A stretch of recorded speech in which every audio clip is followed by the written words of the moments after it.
Human history is filled with thousands of tales, stories and mysteries, but ancient Egypt is considered one of the most intriguing ages among the rest, and for all the right reasons.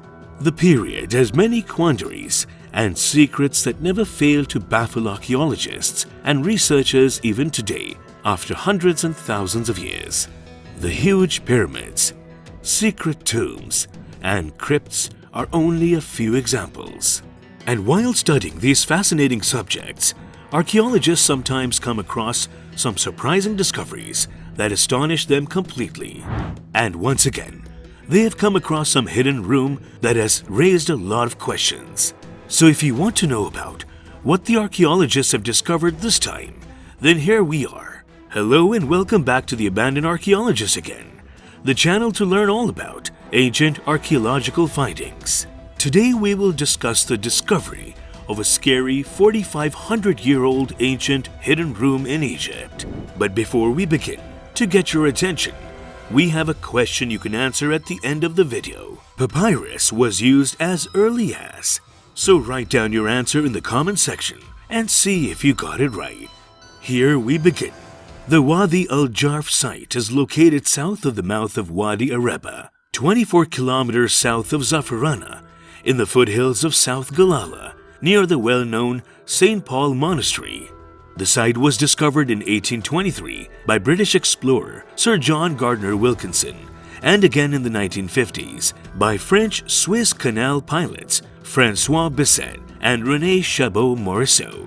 The French archaeologists rediscovered the site in the late 2000s based on information provided by previous visitors. The site is spread over 6 kilometers from east to west, from the rocky foothills of the eastern desert mountains to the Red Sea coast. It is made up of the following components: a system of storage galleries comparable to those recently discovered on the Red Sea's other two known pharaonic harbors, Ayn Soukhna and Mersa Gawassis. The complex is significantly more developed than the other sites with 30 galleries. 17 are arranged in a radial pattern around a small rocky hillock, while 9 others, and most likely many more buried in the sand, are dug into the side of a small north-south wadi. They are approximately 20 meters long, 3 meters wide, and 2 meters high on average, but can extend to more than 30 meters at times. Old kingdom camps are located further east, in the last of the limestone hills overlooking the vast coastal plain bordering the Red Sea at this location. The most developed one has several stone installations that are surrounded by a long north-south wall that controls access to the complex, with a natural drain to the east. A final installation complex is located on the coast itself. During low tide, an L-shaped jetty can be seen here, largely underwater except for the extremity of the east-west branch, which is anchored to the shore. This jetty begins on the beach and extends underwater to the east for nearly 200 meters. It then takes a more irregular path southeast for about 120 meters. The harbor. Before the excavation, numerous traces of walls were visible on the surface, as well as a boat anchor. However, a systematic search of about 1,000 square meters revealed 2 successive occupations that can both be securely dated to the beginning of the 4th dynasty, 2600 to 2550 BC. The oldest is the construction of 2 massive stone structures measuring 30 meters long by 8 to 12 meters wide. The 2 settlements were built parallel to each other along a north-south axis, with the internal spaces shielded from the prevailing winds and the risk of siltation. A deposit of 99 stone boat anchors was discovered in the empty space between these 2 structures. Some of these anchors still had remnants of ropes tied to them. Many of them also have red ink inscriptions with the name of the boat to which they originally belonged. Also, a surprising discovery was made: the landing section of the pier in 2015, which turned out to be a very impressive structure. It was constructed on its northern side with limestone pebbles in slightly concave sections of about 5 meters, whose angles are systematically fitted with larger and chain blocks the inner part of it being composed of smaller stones carefully compacted with yellow clay. The gallery complex. Around 17 of the 30 storage galleries have been completely cleared. 3 of them had a nearly undisturbed deposit of dozens of large locally made storage jars, most likely used as water containers. These jars were frequently inscribed with the names of the work teams to which they belonged. Other excavated galleries appear to have been used to store dismantled boats in between 2 Red Sea expeditions. Unfortunately, very few remains of the original deposits, which appear to have been completely removed in antiquity, but we discovered hundreds of pieces of wood, ore fragments, and rope sections that prove large boats were once stored in these caves. The final closure of the galleries necessitated a major work operation during the site's final phase of occupation. Several large quadrangular blocks of limestone weighing several tons were used, and the majority of these limestone blocks have large control marks in red ink dating back to Khufu's reign.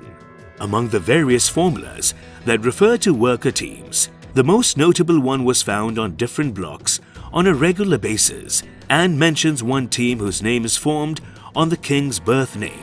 The escorting team of Khufu brings its 2 uriai, giving the impression that one of the boats originally stored in the galleries was probably equipped with royal symbols at its prow. Discovery of papyrus during the reign of Khufu.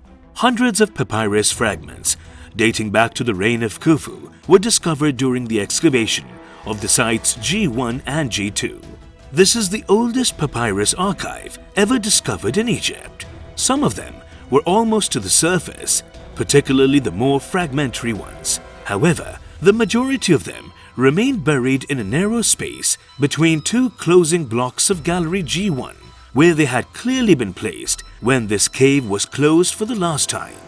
A dozen of these documents are extremely well preserved, and it is sometimes possible to recover sheets of papyrus measuring about 1 meter in length.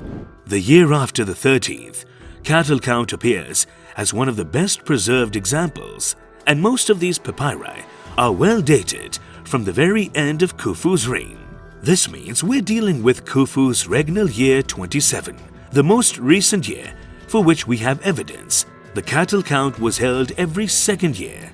Based on this information, these documents are the oldest inscribed papyri ever discovered in Egypt. This is most likely the archive of a sailing team, and it consists primarily of 2 types of documents. First, many accounts are organized in tables that correspond to daily or monthly food deliveries from various sectors including the Nile Delta. This archive has significantly expanded the papyrus documentation known for the entire Old Kingdom. Moreover, it confirms that the Egyptian administration was already extremely structured and well operational at the start of the 4th dynasty. There are also regular descriptions of the transportation of stone blocks extracted from Tura's northern and southern quarries along the Nile and connected canals. These blocks arrived at the pyramid construction site known as the Horizon of Khufu in 2 or 3 days and were most likely used for the Great Pyramid's external casing of fine limestone. What do you think of this scary 4,500-year-old room discovery? Comment below, and the answer to our question is 5,000 years ago. Isn't it surprising? For more such videos, subscribe to Abandoned Archaeologists for more.